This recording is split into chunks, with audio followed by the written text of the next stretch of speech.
Would you like to know more?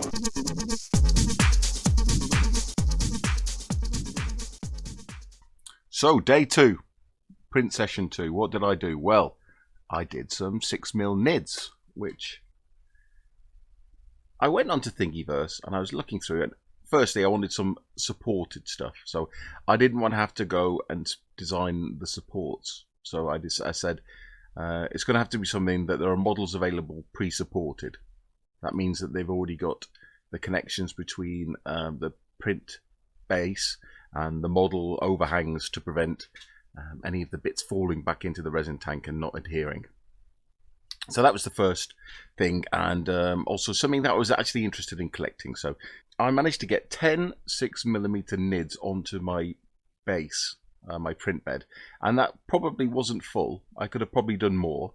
They printed in clear resin, and then I washed them a couple of times in the wash station, and they came out pretty well. And then there was a lot of supports to clear off, but I cleared them off before curing because I reckoned they'd be easier to pull off because they weren't that deeply attached. You could pull most of them off and trim off, but there were a lot to deal with before then curing them for 2 minutes, having learned from my previous mistakes. So this is a hive tyrant.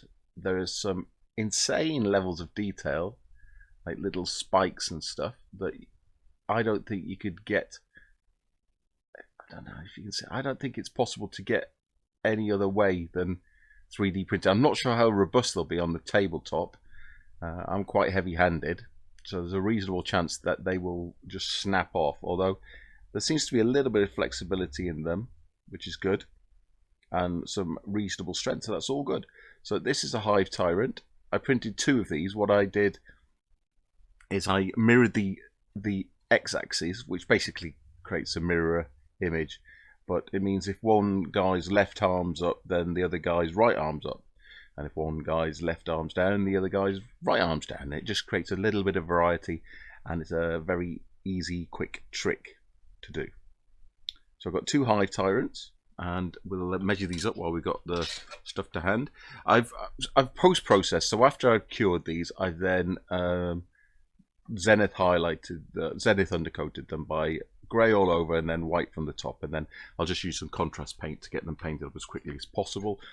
I'm not much of a painter, so I probably won't bore you trying to show what the finished models look like. Let's see if we can measure this guy up.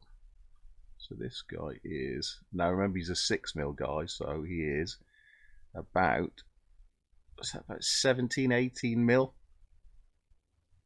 That's pretty good at 6mm. They're mounted on 20mm bases. So there's one. And then we printed off 4 biovores. These are all the same model, so I just did 2 of each of the X mirrors. So 2 with the tail off to the right and 2 with the tail off to the left. Again, they're on 20mm bases. I can't promise 100% that there isn't any leftover support material clinging to the back, because it's sometimes quite difficult to tell if like here on the back of his foot, if that was a piece of support material or a spine. So some of them might have those on, some of them I might have knocked them off prior to curing. So this is the artillery biovores. We've got 4 of those fellas. And then the last 4 things we put on our bed, or should we measure? We can't really measure them because they're not really standing up, are they? So it'll be kind of pointless. But so about 10mm, and then we got 4 Xanathropes, who are the psychic synapse. And there were 2 different models for these, but I think the only difference, now I can actually see them, is these guys have got his arms tucked in and his daggers kind of towards his body. So I did one like this and one the mirror of this. And then we've got daggers out for the other set. So these are about 15mm because I've measured these already. Well, 15mm to the imaginary eye. So I'm pretty impressed, I've got to be honest. I did spend a lot of time reading the manual, and watching videos and stuff, I didn't rush into this. And I do have to say that the cleanup and the precautions you need to take and the discipline you need around the cleanup is not nothing. I would say, because people are going to want to know, how much did it cost in resin? Well, it will tell you exactly how much resin you're going to use as part of the calculation when you're slicing. And it reckoned this was about 20 pence worth of resin at £40 a kilo. So that is not a lot of resin. That's like 5 grams or something.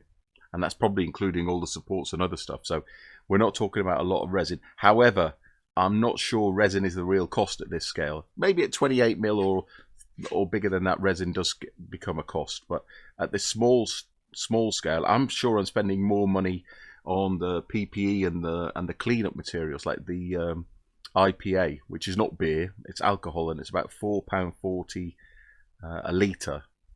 And I seem to be using that up quite quickly to keep, because you don't want it dirty, because if it's dirty, when you go to clean up your models, you can put impurities on the model, and that's obviously something you don't want. It's like the old army painter where everything gets furry because you've got crap adhering to the outside of the model. So the IPA costs, and I'm sure there are some recycling potential with the IPA, but that isn't nothing. And another thing to quickly mention, I'll get it out of the way now, is that lots of things that you might not consider as consumables are actually consumables. So, for example, the screen is a consumable. The lighting that goes below the screen blocks off the light. The lighting is a consumable, and obviously things like the film that protects the bottom of the vat from the screen, or protects the screen from the resin in the vat, that's consumable. And these things need regular replacement.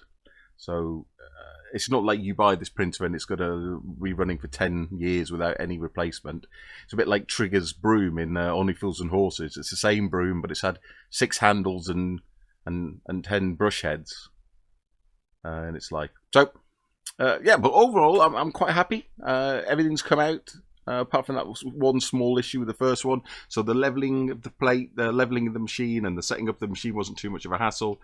The cleaning is a thing. So if you're printing in the evening or you're printing overnight, you have to have time available in the following morning to do the cleanup. And if anything goes wrong, that cleanup can take maybe half an hour or more. So you have to factor that in. So I'd maybe try and do it at the weekend when you've got some time. But if you're only printing at the weekends, I would empty your vat between prints. Otherwise, you can have issues with the vat curing. And that's obviously bringing impurity. So at the moment, I'm leaving everything in the vat because I'm printing daily. And what am I going to print tonight? Well, hopefully I'll be printing some Warmaster stuff, because that's what we're really here to see, isn't it? As interesting as these 6mm nids are. So, yeah. Would you like to know more? Or the wrong type of aliens, aren't they? I guess it's a mix of both types of aliens, in effect. Right, so, yep, this is my second video. Hopefully the next video you'll be actually seeing some Warmaster stuff.